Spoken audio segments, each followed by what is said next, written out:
경건한 예배를 위하여 핸드폰 전원을 끄거나 진동을 해주시기 바랍니다. 다 같이 일어나셔서 성령과 진리로 2월 11일 주일 예배를 하나님께 드리겠습니다. 전능하신 이 여호와 하나님께서 말씀하사 해 돋는 데서부터 지는 데까지 세상을 부르셨도다. 온전히 아름다운 시온에서 하나님이 빛을 비추셨도다. 우리 하나님이 오사 잠잠하지 아니하시니 그 앞에는 삼키는 불이 있고 그 사방에는 광풍이 불리로라. 하나님이 자기 백성을 판결하시려고 위 하늘과 아래 땅에 선포하여 이르시되 나의 성도들을 내 앞에 모으라. 그들을 제사로 나와 언약한 이들이니야 하시도다.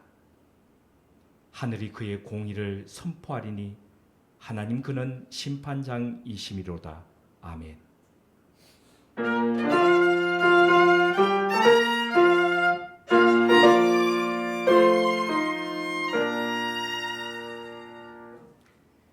해 돋는 데서 지는 데까지 우리를 부르신 하나님, 우리를 자기 백성 삼아주시고 언약 아래에 존귀케 하신 하나님, 그 하나님 아버지 앞에 드리는 우리의 예배 가운데 임재하여 주옵소서. 진리로 선포되고 영으로 화답하는 예배되게 하옵소서. 오늘도 찢기고 상한 마음으로 주님의 도우심을 갈망하는 세계 곳곳 전쟁과 기아의 자리에도 임재하셔서 통치하시고 고쳐 주옵소서. 예수님의 이름으로 기도드리며 이제는 주님께서 가르쳐주신 기도를 함께 드리오니 하늘에 계신 우리 아버지여, 이름이 거룩히 여김을 받으시오며 나라의 임하옵시며 뜻이 하늘에서 이룬 것 같이 땅에서도 이루어지이다. 오늘날 우리에게 일용할 양식을 주옵시고 우리가 우리에게 죄전자를 사하여 준 것 같이 우리 죄를 사하여 주옵시고 우리를 시험에 들게 하지 마옵시고 다만 악에서 구하옵소서. 대개 나라와 권세와 영광이 아버지께 영원히 있사옵나이다. 아멘.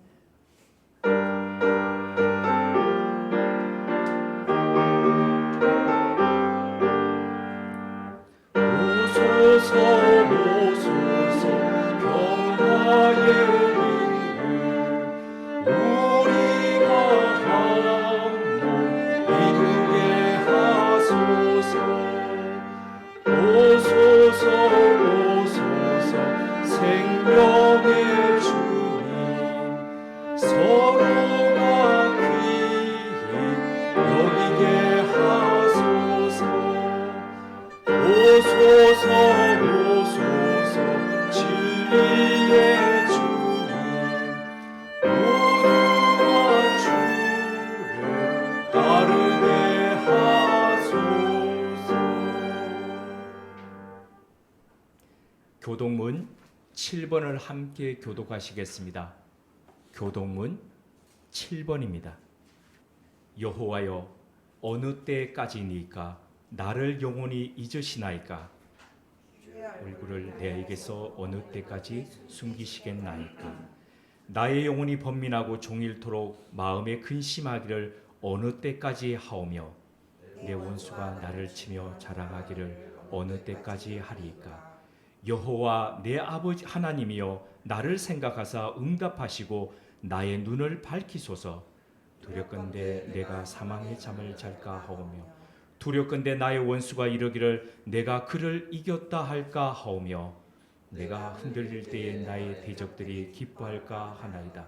나는 오직 주의 사랑을 의지하여 싸우니 나의 마음은 주의 구원을 기뻐하리이다. 내가 여호와를 찬송하리니 이는 주께서 내게 은덕을 베푸심이로다. 아멘. 전능하사 천지를 만드신 하나님 아버지를 내가 믿사오며 그 외아들 우리 주 예수 그리스도를 믿사오니 이는 성령으로 잉태하사 동정녀 마리아에게서 나시고 본디오 빌라도에게 고난을 받으사 십자가에 못 박혀 죽으시고 장사한 지 사흘 만에 죽은 자 가운데서 다시 살아나시며 하늘에 오르사 전능하신 하나님 우편에 앉아 계시다가 저리로서 산자와 죽은 자를 심판하러 오시리라.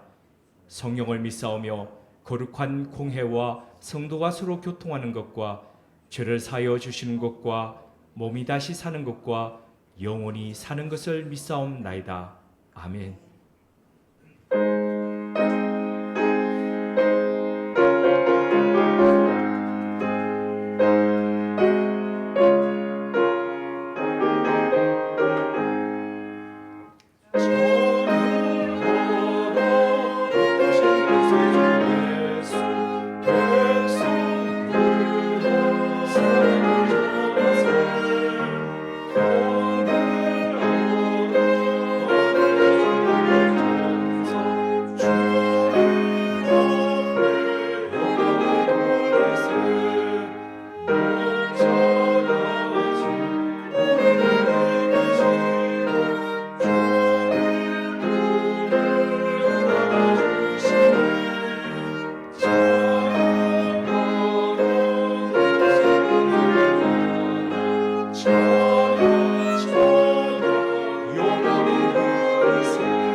사랑과 은혜가 풍성하신 하나님 아버지, 거룩하고 복된 주일을 맞아 이 자리에 저희를 불러주셔서 우리의 마음과 정성을 모아 예배드리게 함을 감사드립니다. 지난 한 주간 주님의 뜻이 아닌 우리의 뜻대로 행동하고 살아왔음을 고백합니다. 우리의 연약한 심정을 헤아려 주시고 주님의 은혜로 우리 죄를 용서하여 주시옵소서. 우리의 삶이 위태롭고 불안할지라도 오직 하나님의 영광만을 위해 살아갈 수 있는 힘을 주시옵소서. 하나님 아버지, 주님께서 세우신 우물은 교회를 위해 기도합니다. 하나님께서 택하여 세우신 이 거룩한 성전에 신앙의 변화를 추구하는 새로운 역사가 일어나게 하여 주시옵고, 교회가 새롭게 계획하는 일들을 행함에 있어 늘 하나님의 지혜를 구하며 행하는 삶이 되게 하여 주시옵소서. 주님을 알지 못하는 죽어가는 영혼들과 길 잃은 양들을 불러 모으시고 믿음을 통하여 세상에 희망을 전하고 소망을 증거하는 하나님의 자녀로 세워주시옵소서. 하나님 아버지, 오늘 말씀을 전해주실 유경호 목사님께 성령님께서 함께 하셔서 생명의 말씀, 축복의 말씀을 듣는 우리의 귀를 열어주시고 하나님의 선하고 온전하신 뜻이 무엇인지 분별할 수 있는 능력을 주시옵소서. 또 그 전하시는 말씀에 목마른 우리 영혼이 해갈되고 그 말씀에 순종하는 삶을 살아갈 수 있게 하여 주시옵소서. 은혜를 주시는 하나님 아버지, 예기치 못한 질병과 사고로 어려움에 부딪히고 건강 문제로 힘들어하는 성도들에게 아버지의 귀한 능력의 손을 내밀어 주셔서 건강한 몸으로 회복시켜 주시옵고, 또 우리 주변의 궁핍함 가운데 있는 소외된 이웃들을 위해 섬기며 봉사하는 손길들 위해 축복하여 항상 기쁨과 찬양이 넘치는 믿음의 자녀로 살아가게 하여 주시옵소서. 설 명절을 맞아 고향으로 가 부모님들과 함께하는 우리 교회 식구들 건강하게 안전하게 지켜주시길 기도하며 사랑이 많으신 우리 주 예수 그리스도의 이름으로 기도드립니다. 아멘.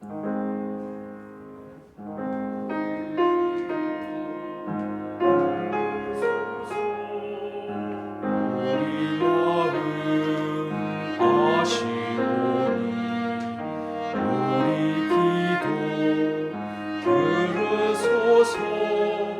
주님의 평화를 내리소서.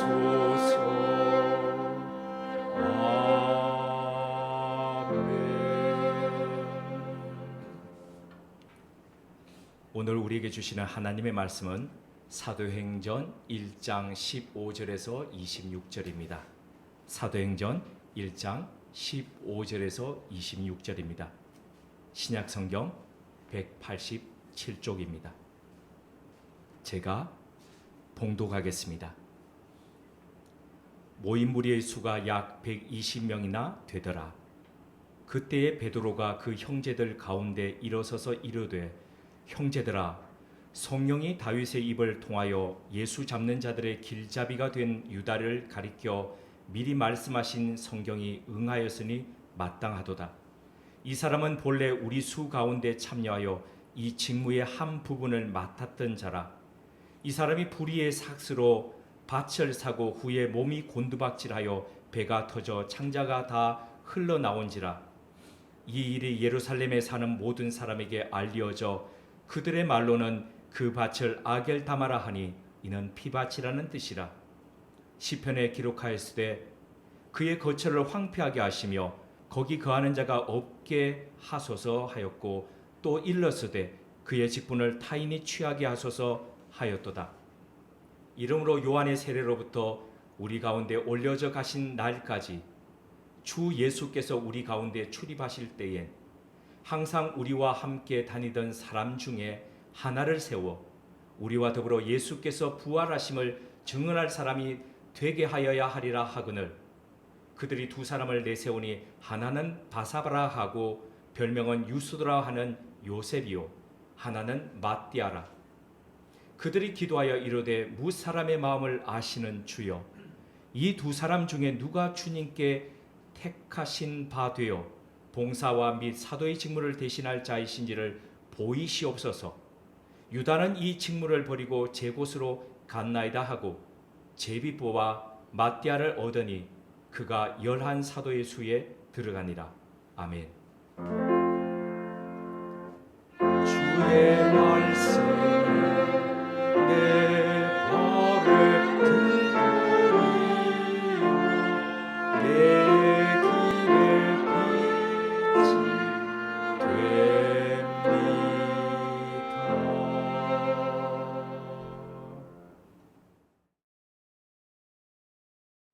스위스에서 목회할 때에 어느 날 밤에 미국에서 목회하던 친구가 전화를 했습니다.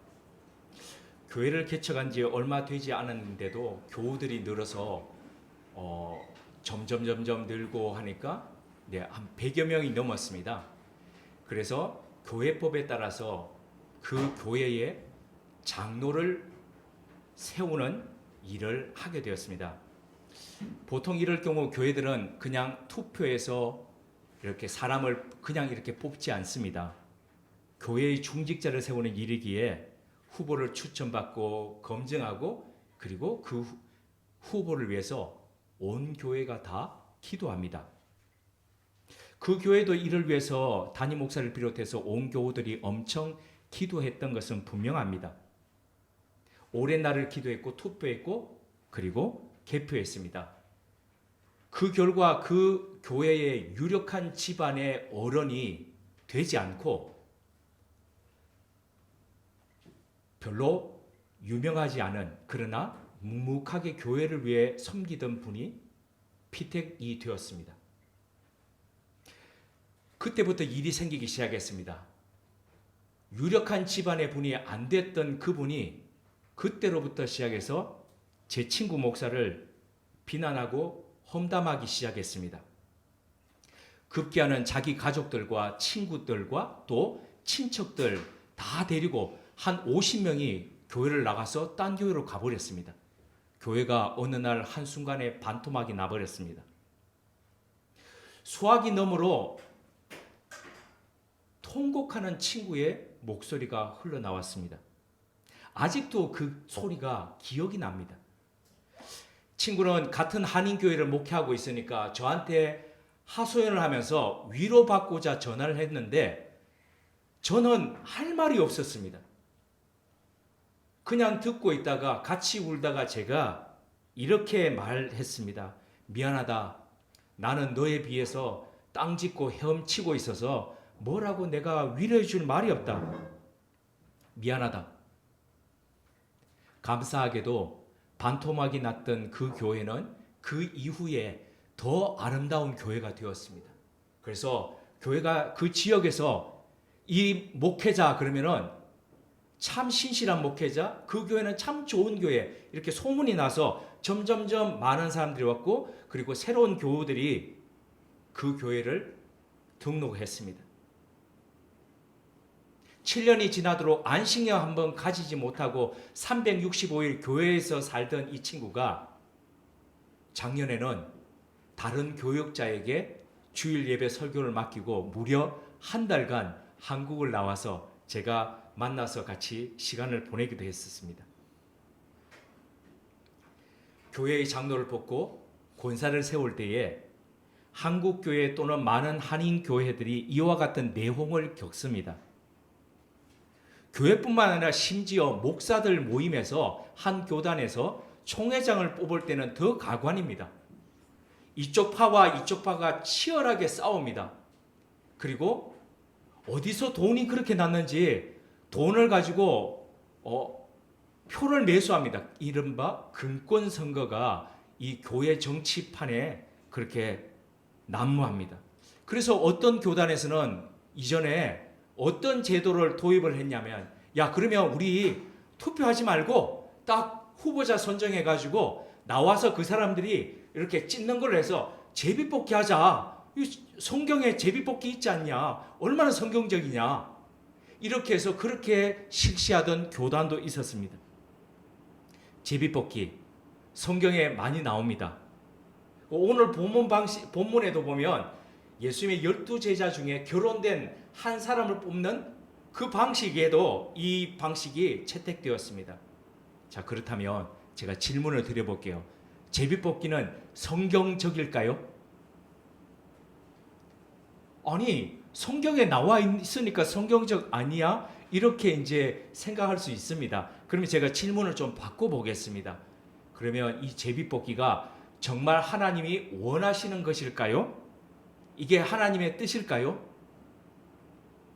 이를 알기 위해서 우리 먼저 용어의 개념 정리부터 하고 성경 안에서 신약 성경에서 그보다 앞서 구약 성경에서는 어떻게 이 제비뽑기가 사용되었는지를 한번 살펴보면서 알아가 보도록 하겠습니다.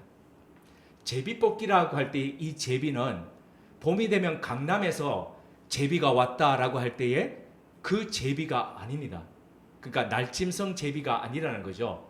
이 제비는 옛날에 종이를 접어가지고 이 접었던 종이를 쭉 펼치고 자 하나씩 뽑아봐 라고 할 때에 그 종이를 접다 할 때에 우리말에 접다 할 때에 그 접다에서부터 왔습니다. 접다에 어미 이를 붙여가지고 저비가 됐던 것이 음운현상에 의해서 제비로 바뀌었다라고 합니다. 자 그러면 이와 같이 무언가를 뽑는 이 제비는 왜 생겨났을까요? 생긴 기원이 어떻게 될까요?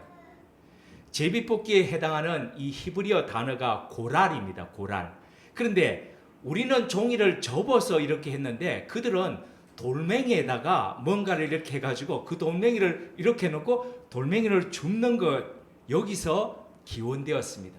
그러니까 그 고르는 것은 똑같죠. 이후에는 이 고랄이라는 단어가 성경 안에서 또 그들의 풍습 안에서 운명이라는 것과 또 연결이 되기도 했습니다. 어떤 의혹이 있을 때에 혹은 다툼이 있을 때에 아니면은 무언가 누군가를 선택해야 될 때에 아니면 이 땅이냐 저 땅이냐 아니면 이 물건이냐 저 물건이냐를 선택해야 될 때에 사람들 사이에서는 다 자기들의 선호가 있습니다. 아니면 어떤 면에서 보면 똑같이 좋아하는 것이 같이 겹쳐질 때가 있습니다. 그러면 일반적인 경우에는 유력한 사람, 힘센 사람, 이런 사람들이 먼저 선택을 합니다. 그런데 그러다 보면 다툼이 일어나지요. 그래서 그 다툼을 없애기 위해서 제비뽑기를 했다는 겁니다. 그래서 그나마 이것이 공정하다고 여겼기 때문인 거죠. 물론 기독교 신앙이 없는 사람들은 이런 부분을 보면서 이것을 운명이라고 생각하고 때로는 재수 좋다라고 이렇게 생각합니다. 우리 로또라고 하는 거 있죠. 우리는 복권이라고 이렇게 표현하는데 그 롯이라고 하는 게 바로 뽑다라는 뜻에서 왔거든요. 그러니까 다 뽑는 것 이런 것들이 예전부터 그렇게 재수, 행운 이런 뜻으로도 이제 발전되어 왔다는 거죠. 유태인을 비롯해서 하나님을 믿는 사람들은 이 제비뽑기의 결과를 하나님의 뜻에 의한 것이라고 그렇게 받아들였습니다. 그래서 그들은 이 안에 뽑는 것 안에 하나님의 섭리가 있다라고 그렇게 생각한 거죠. 특히 유대인들 중에서는 하나님께서 그들에게 공정한 응답을 주시리라는 기대감으로 제비를 뽑았습니다. 이런 전통, 유대교 전통 아래에서 오늘 본문 가운데에서 12제자 중에 한 명이 빠진 것을 채워 넣을 때에 선택했던 방법이 바로 제비뽑기였다는 겁니다. 자, 그렇다면 이런 제비뽑기가 구약 성경과 신약 성경에는 어떻게 사용되었는지를 잠깐 보도록 하겠습니다. 먼저 구약 성경에서 제비뽑기입니다. 가장 먼저 제비뽑기가 구약 성경에 등장하는 것은 여리고성을 공격하고 난 뒤에 아간의 범죄를 색출할 때에 썼던 것이 바로 이 제비뽑기였습니다. 여리고성을 무너뜨렸습니다. 그리고 그와는 비교도 되지 않는 아이성을 공격할 때는 너무 만만하게 봤습니다. 여리고성에 비하면 아무것도 아니었거든요. 그런데 완전히 대패한 거죠. 그때 이스라엘 백성들이 하나님 앞에 물었습니다. 하나님 도대체 어쩐 일입니까? 어때서 우리가 패배했습니까? 그때 하나님께서 내가 명령한 것을 지키지 않은 자가 있다. 내가 여리고성을 공격하고 난 뒤에 아무것도 취하지 말라 그랬는데 그것을 몰래 감추인 자가 있다라고 했습니다. 근데 참 신기한 것은 그렇게 말씀해 주셨으면 누구다라고 해 주셨으면 되는데 하나님은 그걸 말씀하지 않습니다. 그리고 그 공동체 가운데서 스스로 찾아내도록 합니다. 그런데 그들이 선택했던 방식이 바로 제비뽑기였는데 12지파가 딱 나왔습니다. 뽑았죠. 뽑았는데 누가 뽑혔습니까? 유다 지파가 뽑혔습니다. 자, 그리고 난 뒤에 이제 유다 지파 안에 각각의 가문들이 있죠. 그 가문들을 쭉 나오라 그랬습니다. 가문을 나왔는데 세라의 가문이 뽑혔습니다. 세라 가문이 뽑히자 세라 집안 사람들을 다 모아놓고 다시 세 번째 뽑기를 했습니다. 그랬더니 세라의 증손이고 그리고 삽디의 손자이고 갈미의 아들인 아간이 뽑혔습니다. 그때서야 아간이 자기가 뽑히니까 실토를 했습니다. 시날산 외투 몇 벌과 뭐를 내가 내 장막 밑에다가 숨겨 놓았습니다. 점점 좁혀져 가는 이 과정을 통해서 하나님은 한 사람 한 사람을 불꽃 같은 눈으로 보고 계신다는 것을 그 공동체에게 알려주신 거죠. 그래서 하나님의 명령을 어떻게 준행하면서 살아가야 될지에 대한 경고였던 거죠. 그 다음으로 제비뽑기는 어느 때 나타났을까요? 가나안 땅을 분배할 때였습니다. 자, 보면 우리도 어디 이렇게 가보면 이 집은 참 좋다 그러고 이 집은 좀 골목이 좀 그래 아니면 이 집은 너무 자리가 그래 이런 생각이 들잖아요. 그래서 만약에 우리 보고 같은 평수의 집을 고르라 그러면은 딱 보면 입지가 좋고 그죠? 그런 것을 고를 거 아닙니까? 상가도 마찬가지죠. 유동인구가 어떻게 되는지 이런 입지적인 것들을 보고 고르지 않습니까?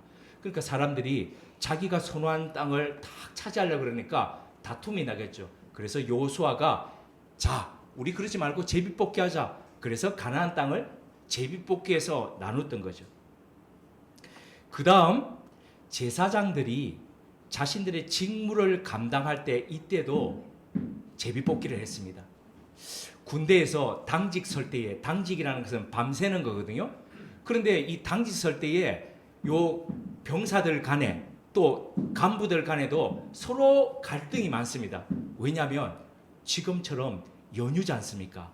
이렇게 연휴가 되면은 연휴 중간에 서는 것보다는 앞에 서거나 제일 뒤에 서면 잠깐 어디를 갔다 오거나 이런 것들이 되죠. 그죠? 근데 중간에 있다 가면 못하지 않습니까?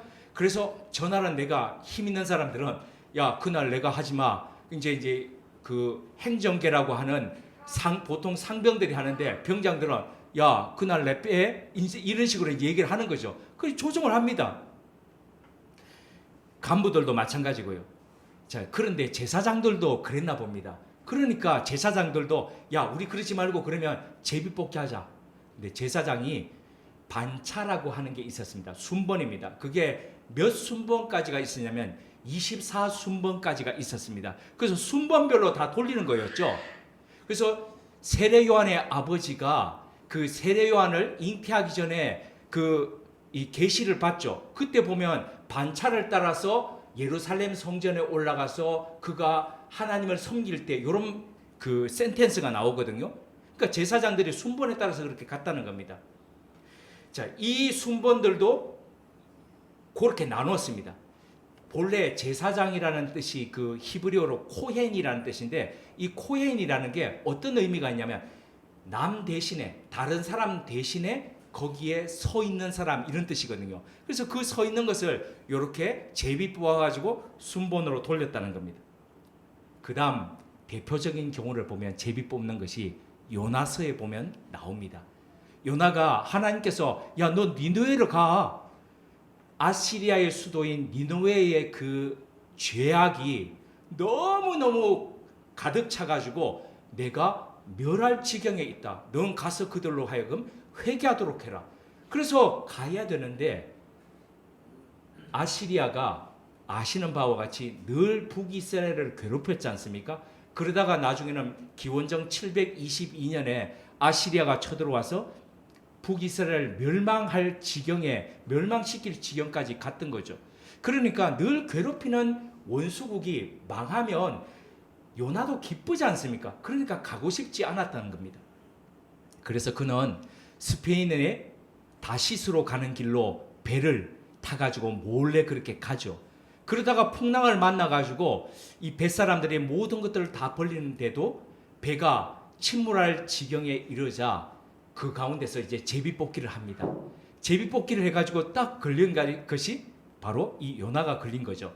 그래서 요나가 걸렸을 때 요나가 실토하지 않습니까? 자기는 누구인데 이러하다가 이렇게 되었다. 그래서 어떻게 하면 너희들이 구원을 얻을 수 있는지 내가 방법을 가르쳐 주겠다. 나를 던져서 배에서 바다로 던져서 넣으면은 너희는 살게 될 것이다.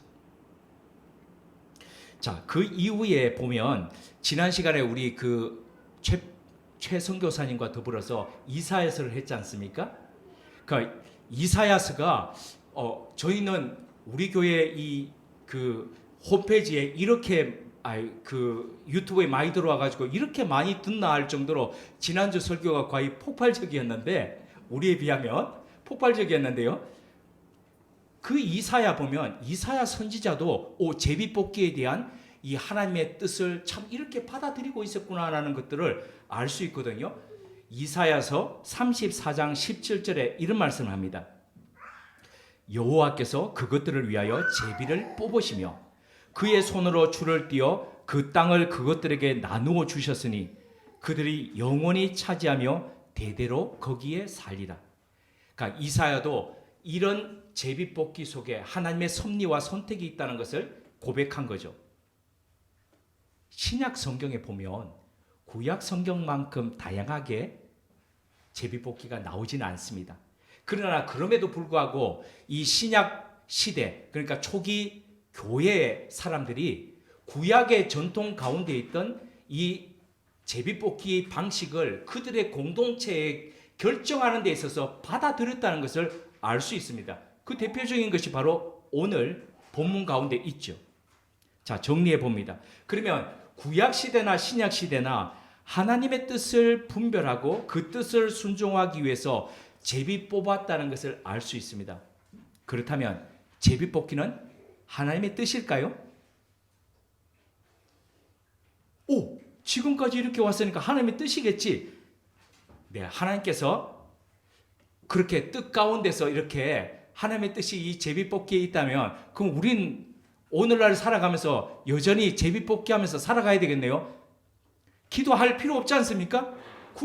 굳이 기도할 필요 없고 요거냐 저거냐 놓고 자 하나님 썩습니다. 그리고 탁 뽑아가지고 네 이거 알겠습니다.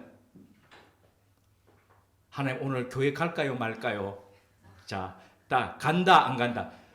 어릴 때 그 시골에서 다니신 분들은 학교까지 가는데 먼 길이죠. 먼 길이니까 아카시아 꽃잎을 아카시아 잎을 따죠. 그래서 자 간다 안 간다 간다 안 간다 간다 이러면서 뗐던 기억 나시죠?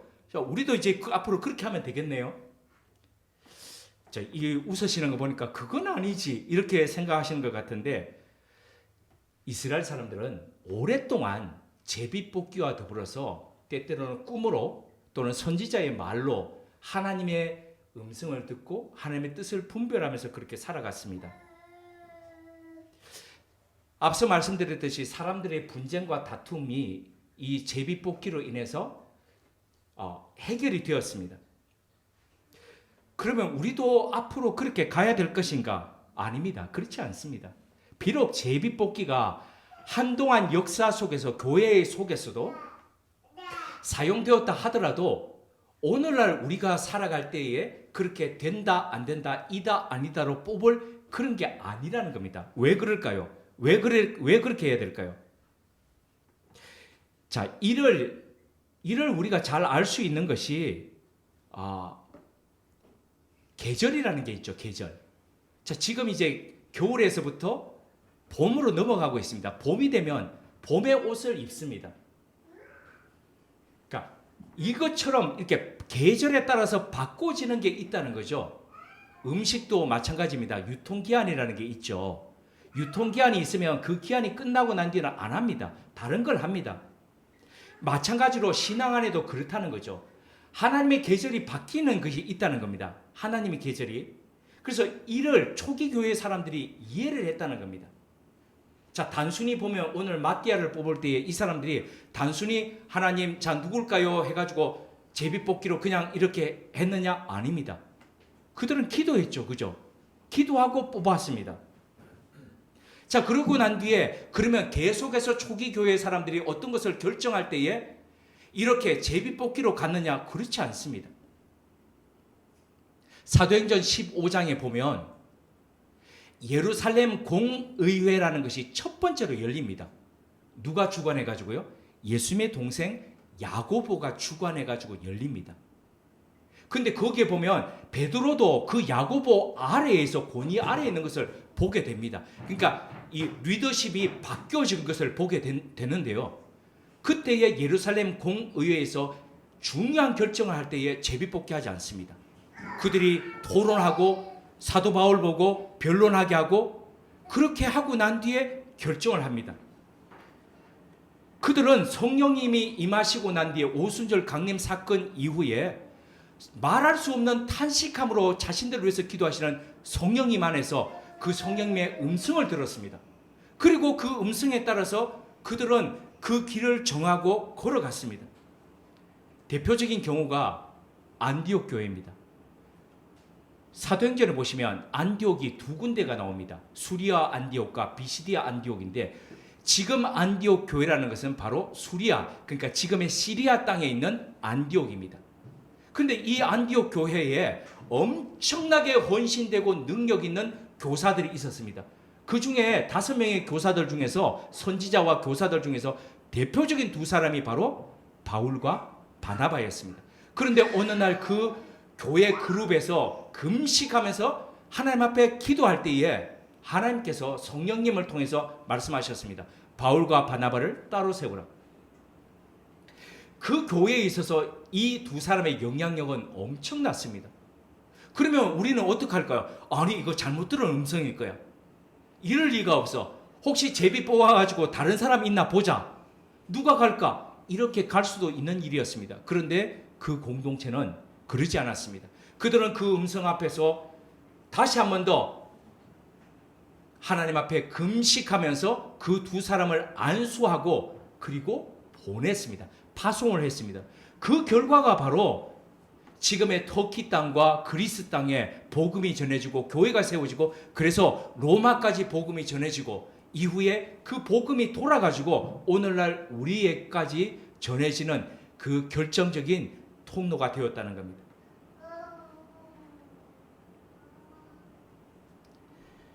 자, 이런 삶을 끝까지 살아가면서 복음을 전했던 사도 바울은 때때로 꿈속에서 때때로는 기도 가운데 때로는 기도하는 다른 사람들의 음성을 통해서 하나님께서 무엇을 원하시는가 하나님의 뜻을 알았습니다. 그리고 그 뜻대로 걸어갔습니다. 끝까지 이런 삶을 살았던 사도 바울은 로마서를 통해서 하나님의 뜻이 무엇인지를 알고자 하는 사람들에게 그리고 그 뜻대로 살고자 하는 그리스도인들에게 이렇게 권면합니다. 로마서 12장 1절에서 2절입니다. 그러므로 형제들아 내가 하나님의 모든 자비하심으로 너희를 권하노니 너희 몸을 하나님이 기뻐하시는 거룩한 산 제물로 드리라.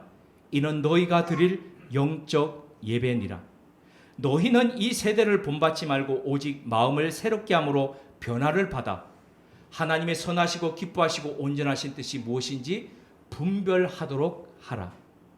사도 바울이 전하는 이 신앙의 가장 노하우는 제비뽑기가 아니었습니다.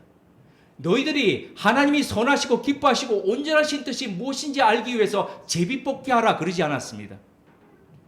도키마조, 분별하라 라고 이야기합니다. 분별, 분간이라는 것은 수없이 많이 나눠져 있는 것 속에서 어느 것 속에 하나님의 뜻이 있는지를 파악하라는 것이죠. 고르라는 것입니다. 그리고 선택하라는 것이죠.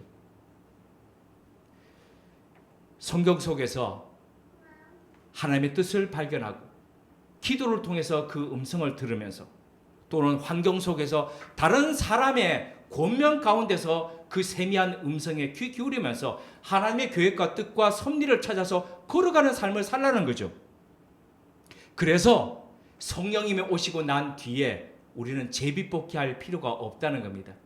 마치 기드온이 하나님이 분명히 말씀하셨는데도 불구하고 하나님, 자, 양털에 이슬이 내리지 않고 온 곳에 이슬이 내리면 내가 하나님의 뜻인 줄 알게요. 하나님 또는 양털에만 이슬이 내리고 여기는 이슬이 내리지 않으면 하나님의 뜻인지 알게요. 요걸 일명 일컬어서 양털 신앙이라고 그러거든요. 그렇게 살 필요 없다는 겁니다. 성령께서 오셔서 너희 안에 임재하신 그 성령께서 하나님의 영이신 그 영과 더불어서 너희 안에서 말씀하시고 권면하시고 때로 한탄하시고 탄식하시면서 너희를 진리 가운데로 인도해 가실 거라는 거죠. 자, 그렇기에 우리는 기도하며 그렇게 한 걸음 한 걸음 또는 때때로 기도하는 사람들과 더불어서 그렇게 갈 필요가 있다는 거죠. 그런데 이렇게 기도하면서 함께 걸어가는 사람들의 음성에 또 권면에도 귀를 기울이지 못한다면은 아무리 제비 뽑아도 그 사람들은 승복하지 않을 거라는 거죠. 왜 이런 거 있지 않습니까? 우리 뽑기 할 때에 가만보면 이다 아니다 그럴 때 자기가 원하지 않은 거 나올 때는 다시 한번 해볼게. 그리고 왜 이렇게 하는 그런 거 있지 않습니까? 그래서 결국에는 자기가 원하는 게 나와야 그거다라고 우리 어릴 때 그렇게 했지 않습니까? 제가 가끔 농담하는데요. 사람들이 그냥 투표해서 뽑는 것보다도 제비 뽑아서 교회에서 누군가를 선택하면 기분 더 나빠한답니다. 왜 그런지 아십니까? 사람에게 선택당한 게 아니라 하나님한테 버림받았다고 생각하기 때문에 되게 웃기죠. 보다 중요한 것은 우리가 어떤 것을 결정하고 선택하는 데 있어서 이 방법이냐 저 방법이냐 이게 아니라 더 중요한 게 있다는 겁니다. 그것은 바로 우리가 이 길 위에 서 있던 저 길 위에 서 있던 어떤 마음으로 어떤 태도로 거기에 서 있느냐가 더 중요하다는 거죠. 어릴 때 이런 이야기 참 많이 들었습니다. 부흥회 가면은 맨 앞자리에 앉아가지고 아멘 아멘 하면서 그 중학교 때부터 성경 찾으러 아니 초등학교 때부터군요. 어머니 따라서 막 성경 먼저 찾아가지고 먼저 읽고 막 이렇게 하니까 야 너는 나중에 신학교 가라 그러니까 아멘 뭣도 모르고 그런데 신학교 가는 게 하나님의 기뻐하시고 하나님의 뜻인 줄 알았는데요. 지금 보니까 그게 하나님의 뜻이 아닙니다. 신학교 안 가더라도 그거 하나님의 뜻입니다. 뭡니까? 그것처럼 신실하게 살아가는 겁니다. 그런데 신학교 갔는데 지멋대로 자기가 교회의 왕이 되어서 살아가면 그게 하나님의 뜻입니까? 아니라는 거죠. 그러니까 우리는 이 길이냐 저 길이냐 우리는 지금까지 그것에 더 집중했지 않습니까? 아니라는 겁니다. 그것보다 더 중요한 것은 내가 어느 길 위에 서 있든지 간에 어느 사람과 함께 있든지 간에 어떤 마음으로 어떤 태도로 내가 살아가고 있느냐 바로 그것이 더 중요하다는 겁니다. 그래서 하나님의 선하시고 기뻐하시고 온전하신 뜻이 내가 서 있는 바로 그 자리에서 이루어지도록 살아가는 것 바로 그것이 더 하나님이 원하시는 뜻이라는 겁니다. 제가 자주 폴 투르니에 박사 이야기를 하지요. 이 폴 투르니에 박사가 몸으로 사는 인생 가운데서 이런 말씀을 했습니다. 믿음의 여정을 어떻게 걸어가야 될 것인가? 나는 우리가 하나님의 뜻을 분명히 알아야만 한다는 생각을 버리고 단계마다 길을 보여달라고 요구하는 대신에 하나님이 우리를 인도하시도록 눈 딱 감고 자신을 내어 드려야만이 이 어려움에서 벗어날 수 있지 않을까 생각한다. 제가 다시 한번 읽어드리겠습니다. 나는 우리가 하나님의 뜻을 분명히 알아야만 한다는 생각을 버리고 단계마다 길을 보여달라고 요구하는 대신 하나님이 우리를 인도하시도록 눈 딱 감고 자신을 내어 드려야만이 어려움에서 벗어날 수 있다고 생각한다. 하나님의 뜻 몰라도 된다는 겁니다. 너무 그거 하려고 그렇게 하지 말라는 겁니다. 어떤 태도로 어떤 마음으로 그 길 위에서 하나님과 동행하고자 하는지 그게 더 중요하다는 거지. 우리가 어떤 선택이나 결정을 할 때에 100% 확신을 가질 수 없습니다. 그런 확신이 만약에 있다면 더 긴장해야 되는 거죠. 하나님 이게 혹시 나의 확신을 하나님의 확신처럼 지금 그렇게 하고 있는 것 아닙니까? 오히려 긴장하고 의심해야 된다는 거죠. 주어진 시간 안에 우리는 잠잠히 기도하고 정직하게 분별하면서 하나님의 마음이 이끄는 그 방향으로 걸어갈 필요가 있다는 겁니다. 우리는 오늘만 바라봅니다. 우리에게는 어제도 없고 내일도 우리에게는 없습니다. 우리가 만나는 것은 늘 바로 오늘의 이 시간밖에 없다는 거죠. 그래서 우리는 늘 오늘에만 집중합니다. 하지만 어제를 알고 계시고 어제를 주관하고 계시고 미래의 주인이 되시는 그분께서는 전체적인 시간의 틀 속에서 우리를 보고 계시기 때문에 우리가 생각하고 우리가 원하는 것보다도 훨씬 더 다양한 방법으로 더 풍성한 방법으로 그리고 다양한 각도로 우리를 위해서 일하신다는 거죠. 우리는 하나가 아프면 이 하나 아픈 데에 골몰하지만 하나님은 그 하나를 통해 가지고 온몸이 순환되게 하시는지 누가 압니까? 하나가 아프면 우리는 그것을 내서 우리의 계획이 끊기니까 모든 것이 다 끝난 줄 너무 슬퍼하겠지만은 그러나 그것이 잠시 끊기는 것을 통해서 다른 것에 열고자 그렇게 하셨는지 우리는 모른다는 거죠. 앞으로 어떻게 일이 일어날지 모른다는 거죠. 그래서 더 중요한 것은 이것이냐 저것이냐가 아니라 하나님의 관점 안에서 하나님 우리는 모르지만 우리보다 능하신 하나님께서 우리를 보고 계시고 우리를 사랑하고 계심을 압니다. 하나님 중요한 것은 우리가 그 하나님의 관계 안에 따뜻하게 머물도록 이끌어 주옵소서. 이게 더 중요하다는 겁니다. 이번 주 수요일부터 2024년도 사순절이 시작됩니다. 이 사순절에는 이게 하나님의 뜻이냐 저게 하나님의 뜻이냐 이것보다도 하나님 어느 길 위에 우리가 서 있든지 간에 어느 사람을 만나든지 간에 그 안에서 하나님을 더 느끼며 더 하나님과 친밀해지고 긴밀해지는 그 사순절의 기간이 되도록 이끌어 주옵소서. 이런 바로 사귐과 하나님과 친밀함의 복이 깊어지기를 주님의 이름으로 기원드립니다. 함께 기도드리겠습니다. 하나님, 지난 수많은 시간을 어느 것이 하나님의 뜻인지를 알기 위해 많이 애썼습니다. 우리뿐만 아니라 이전에 살았던 수많은 선배들도 그러하였습니다. 그래서 제비뽑기를 통해 하나님이 누구를 또 무엇을 원하신지를 알려 했습니다. 더 나아가 때로는 꿈과 선지자를 통해 때로는 직접적인 계시를 통해 알기도 했습니다. 그런데 가만히 이런 모습들을 되돌아보니 어느 것이 하나님의 뜻인지를 아는 것보다 그래서 어떤 것을 어떤 길을 선택하는지 보다도 더 중요한 것이 있었습니다. 그것은 하나님과 어떤 관계로 머물고 있는지였습니다. 어떤 마음으로 어떤 태도로 그 길을 걷고 있느냐였습니다. 비록 기대하지도 원하지도 않은 길이라 하더라도 하나님을 신뢰하기에 담담히 그리고 묵묵히 걷는 믿음의 사람들로 사는 것이었습니다. 욕망의 색채를 걷어낸 그 자리에 무채색으로 빛나는 하나님의 뜻을 분별하며 하나님의 유익을 구하는 삶이었습니다. 주님, 하나님과의 이런 관계를 이런 삶을 우리로 걸어가게 하옵소서. 이 안에서 남다른 기쁨을 누리도록 하옵소서. 항상 기뻐하겠습니다. 끊임없이 기도하겠습니다. 모든 일에 감사하겠습니다. 이것이 그리스도 예수 안에서 우리에게 바라시는 하나님의 뜻이요 태도이기 때문입니다. 예수님의 이름으로 기도드립니다. 아멘.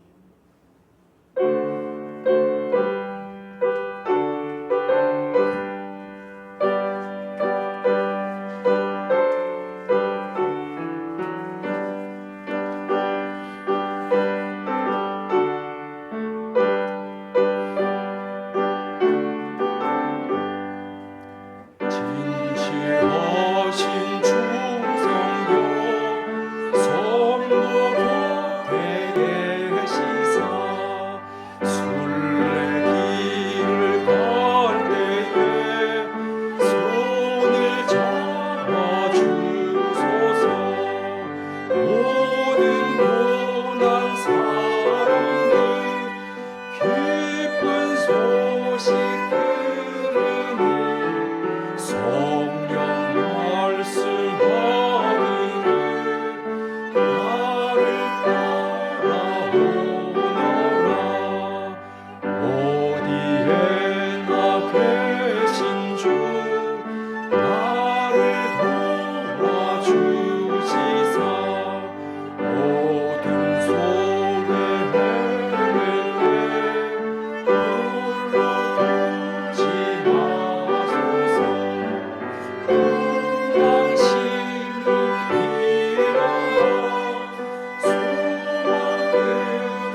우리로 하나님의 뜻이 어느 길인지를 잘 분별하며 걸어갈 수 있도록 인도하여 주옵소서. 무엇보다도 이 길인지 저 길인지를 알기 위해 애쓰는 것보다도 더더욱 하나님과의 관계에 더 집중할 수 있도록 이끌어 주옵소서. 하나님의 하나님 됨을 인정하며 하나님의 선하심을 믿기에 우리 삶의 수많은 갈래와 변화 속에서도 주눅들지 않고 당당하게 살아가는 주님의 자녀되게 하옵소서. 오늘도 우리를 사랑하시는 그 은혜에 대한 감사로 주신 것의 일부를 하나님께 드립니다. 이 예물이 쓰여지는 곳마다 하나님의 자녀됨이 회복되고 하나님과의 관계가 회복되는 일들이 더 일어나게 하옵소서. 예수님의 이름으로 봉헌기도 드립니다. 아멘. 앞뒤 좌우에 계시는 분들과 인사 나누시겠습니다.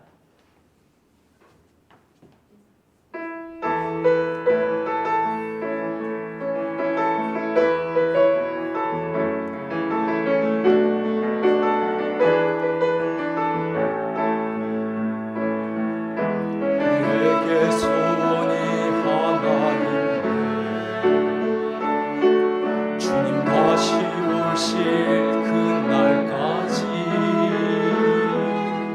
우리 가슴에 새긴 주의 십자가 사랑, 나의 교회를 사랑케 하네.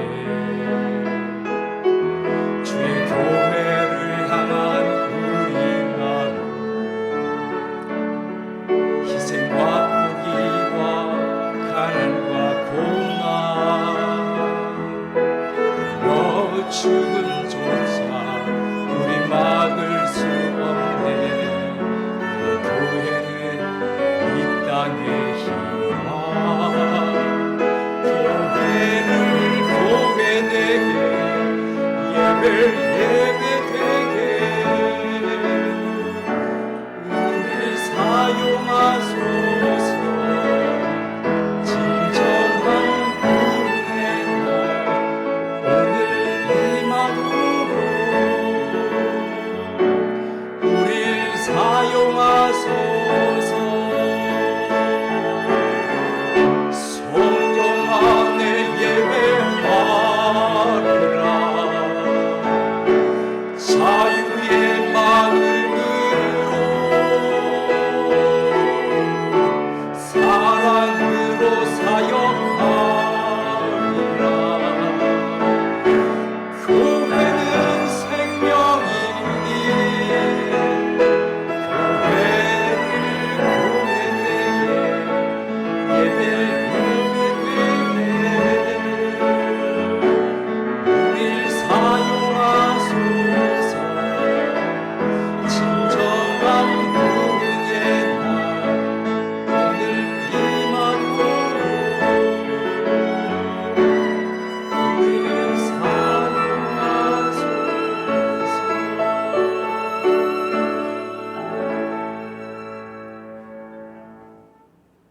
우리 주 예수 그리스도의 은혜와 하나님 우리 아버지의 지극하신 사랑하심과 성령님의 감화하시고 교통케 하신 역사가 성령님 안에서 하나님의 뜻을 분별하며 그보다 더더욱 하나님과의 관계를 더 돈독히 하며 하나님의 마음 안에서 함께 거하며 살아가기를 다짐하는 주님의 사람들과 우모른 교회 위에 먼 길 고향길에 가족들과 함께 보내고 있는 사람들 위해 지금부터 영원토록 함께 하시기를 축원하옵나이다. 아멘.